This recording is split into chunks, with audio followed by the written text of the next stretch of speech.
नमस्कार, मी डॉक्टर मच्छिंद्र बांगर. महाराष्ट्रातील आणि देशातील हवामान परिस्थिती संदर्भात ताजा अंदाज देणारे आपण बघतो. दक्षिणेतील राज्यांमध्ये खास करून कर्नाटक, रायलसीमा, केरळ आणि तामिळनाडूमध्ये मोठी ढगाळ परिस्थिती निर्माण झालेली आहे. कारण लक्षद्वीपच्या दरम्यान एक हलकंसं कमी दाबाचं क्षेत्र तयार झालेलं आहे. त्याच वेळेस आपण बघतो उत्तर भारतामध्ये मैदानी भागापर्यंत धुक्याचा प्रश्न निर्माण झाला आहे. उत्तर भारतात एक WD सक्रिय आहे आणि नवीन प्रभावी अशा प्रकारचा एक WD उत्तर भारताच्या दिशेने सरकणं अपेक्षित आहे. त्यामुळे बऱ्याच काळ थांबलेली बर्फवृष्टी आता सुरू झाली आहे. त्यामुळे बऱ्या प्रमाणे बर्फवृष्टी आता होईल असा अंदाज आहे. आपण या मॅपमध्ये बघतो उपग्रही छायाचित्रामध्ये बिहार, मध्य प्रदेशचा उत्तरेकडील भाग आणि उत्तर प्रदेश, दिल्ली, पंजाब या ठिकाणी घना कोरा म्हणजेच दाट धुक्याचा प्रभाव निर्माण झाला आहे आणि त्यामुळे या ठिकाणी गंभीर परिस्थिती निर्माण झालेली आहे. पिकांवर, प्रवासावर, गाड्यांच्या वाहतुकीवर आणि प्रकृतीवर देखील याचा विपरीत परिणाम होतो आहे. ताज्या अपडेटनुसार भारतीय हवामान खात्याने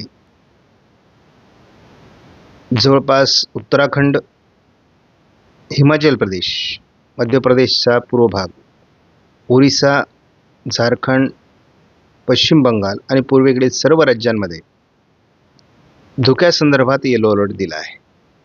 तर पंजाब, दिल्लीला ऑरेंज अलर्ट आणि उत्तर प्रदेश, बिहारसाठी रेड अलर्ट देण्यात आला आहे.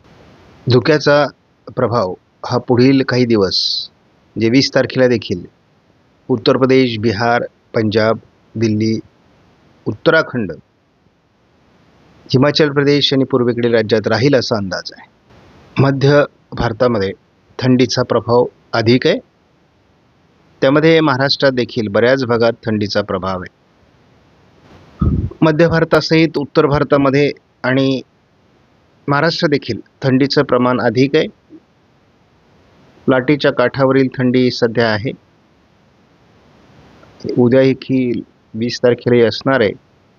21ला तिचं प्रमाण थोडं कमी व्हायला लागेल आणि 23, 24, 25, 26, 27 आणि 28 या तारखांना महाराष्ट्रात थंडी कमी होईल. म्हणजे शेवटचा आठवडा हा तसा कमी थंडीचा आहे, परंतु विदर्भाच्या काही भागात थंडीचा प्रभाव कायम राहण्याची शक्यता आहे.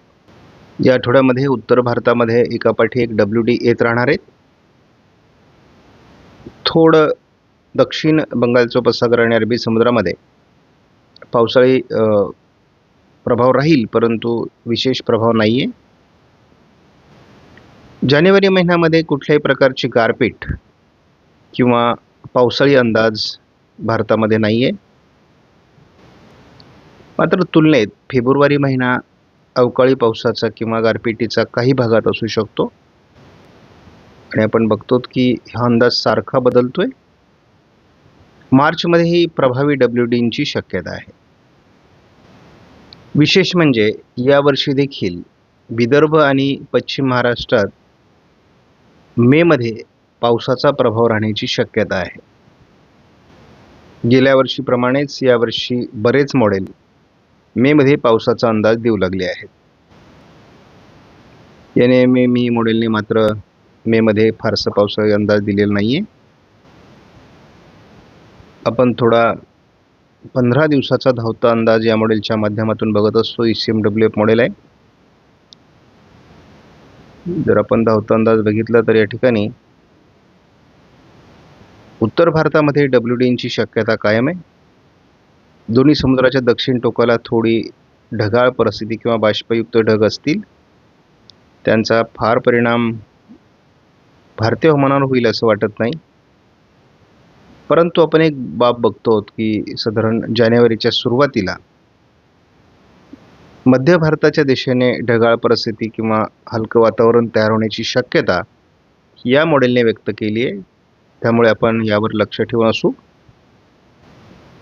आपला अंदाज आता जानेवारीपर्यंत म्हणजे 2 जानेवारीपर्यंत पोहोचला आहे आणि जानेवारीच्या सुरुवातीलाच मध्य प्रदेश किंवा उत्तर प्रदेशच्या काही भागामध्ये, राजस्थानच्या काही भागामध्ये गारपिटीची शक्यता आहे आणि थोडं महाराष्ट्रात त्या दरम्यान ढगाळ वातावरण तयार होऊ शकतं.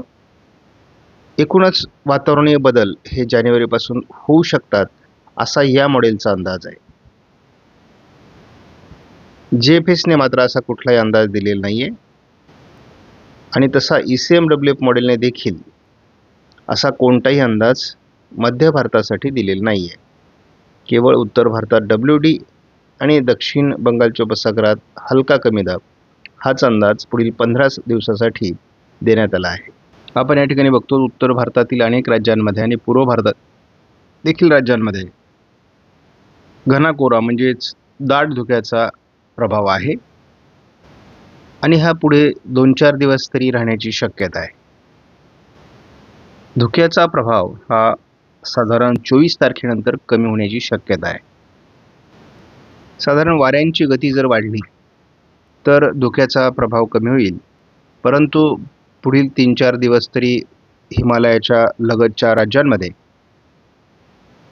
धुक्याचा प्रभाव राहण्याची शक्यता आहे. आपण बघतो की थंडीचा प्रभाव महाराष्ट्रामध्ये अजूनही कायम आहे. महाराष्ट्रातील काही जिल्ह्यांमध्ये अजून देखील 10 अंश किंवा त्यापेक्षा कमी अंश सेल्सिअस थंडी आहे आणि त्यामुळे थंडीचा प्रभाव आपल्याला बऱ्याच भागात जाणवतोय. आत्ता जरी आपण बघितलं तरी सातारा, मालेगाव, अकोला या काही जिल्ह्यांमध्ये 10 अंश सेल्सिअस तापमान दाखवलं जातं आहे. याचाच अर्थ थंडीचा प्रभाव आहे. काही ठिकाणी 11 अंश आहे, म्हणजे थंडीची लाट महाराष्ट्रात अजून देखील कायम आहे. आपण उद्या देखील बीड, सातारा, नागपूर या काही भागात किंवा अकोल्याला 8 अंश सेल्सिअस तापमान पाहतो. त्यामुळे थंडीची लाट महाराष्ट्रामध्ये आणखी तीव्र होण्याची शक्यता वाढते आहे. नागपूरला आपण 9 अंश सेल्सिअस तापमान बघतो 21 तारखेला. त्यामुळे ठिकठिकाणी तापमानामध्ये चढउतार आहेत आणि महाराष्ट्रामध्ये तापमान घसरलेलं आहे. याचाच अर्थ थंडीची लाट काही दिवस कायम राहील. 7 अंश सेल्सिअस तापमान हे गडचिरोलीला दाखवलं जात आहे. त्यामुळे पूर्व विदर्भात थंडीचा प्रभाव कायम राहील. आपणास व्हिडिओमधील माहिती महत्त्वपूर्ण वाटल्यास लाईक करा, शेअर करा, चॅनलला सबस्क्राईब करा. धन्यवाद. जय हिंद, जय महाराष्ट्र, जय बळीराजा.